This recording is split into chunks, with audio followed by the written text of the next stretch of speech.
Hey, what is going on, everybody? You guys are tuned in to episode number 149 of the Weekly Give and Go, brought to you by thehoopdoctors.com. I am Kevin Burke. The complete All-Star rosters have been announced, as you know. Let's talk about them. The East starters: LeBron, Paul George, Carmelo, Dwayne Wade, and Kyrie Irving. In the West, Kevin Durant, Blake Griffin, Kevin Love, Steph Curry, and Kobe Bryant.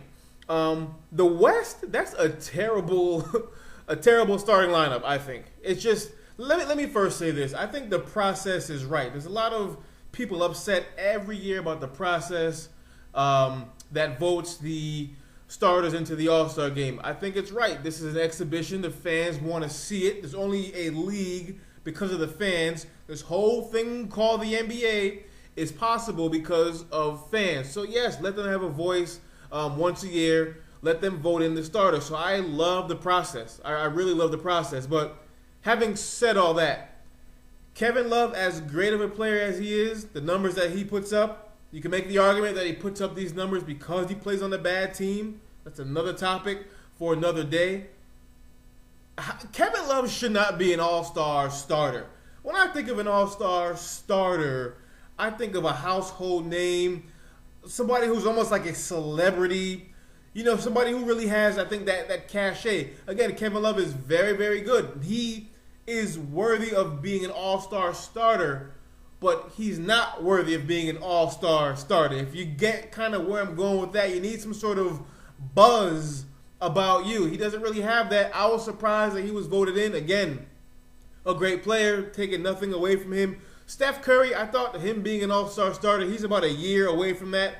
I think it's a travesty he's voted in over Chris Paul. I know Chris Paul's hurt. I get that. I wonder if Chris Paul was healthy the entire time, if Steph still would have got the votes over Chris Paul. I had the feeling that he would have. And Kobe, like I said, Kobe's played, 6 games this year, and he was voted as a starter. I said, if you saw that podcast when Kobe got hurt, I said then he would still be voted as a starter, and of course, that was the case. KD and Blake Griffin, no problems there. The East, I have no problems with their starters.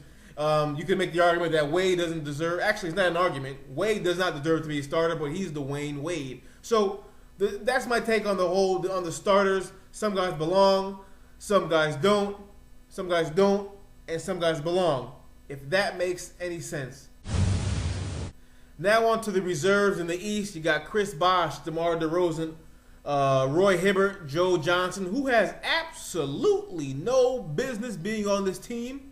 Paul Millsap, Joakim Noah, and John Wall. In the West, you got LaMarcus Aldridge, James Harden, Dwight Howard, Damian Lillard, Chris Paul, Tony Parker, and Dirk Nowitzki. That's a solid Western crop of reserves right there.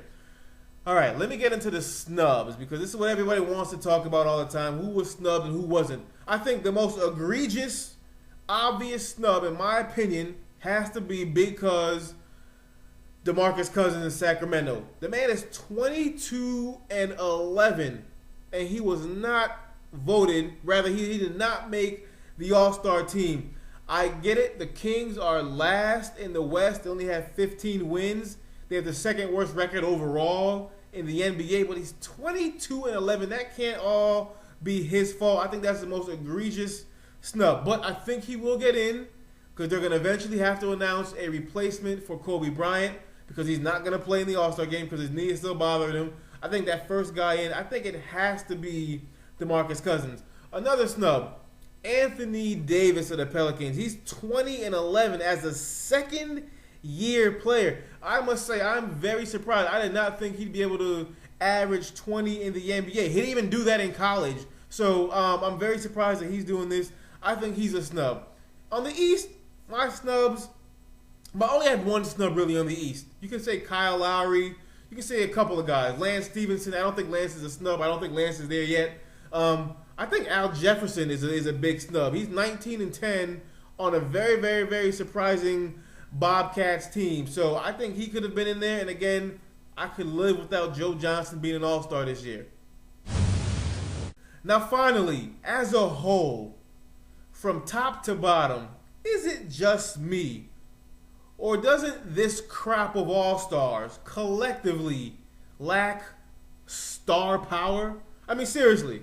Usually, I get it, some reserves are first-time players. This year, we have a lot of first-time players, first-time all-stars who are starters and reserves. That happens every year. But it just seems like, to me, the all-stars, they just lack star power. Maybe it's a changing of the guard in the league. I don't know what it is, an evolving league. But it reminds me of that year where Jamal McGlure was an all-star. You remember that? I do. Folks, that's all I got. This should be an exciting all-star weekend nonetheless. Podcast number 149 in the books. My name is Kevin Burke. Check you guys out next week. Be good.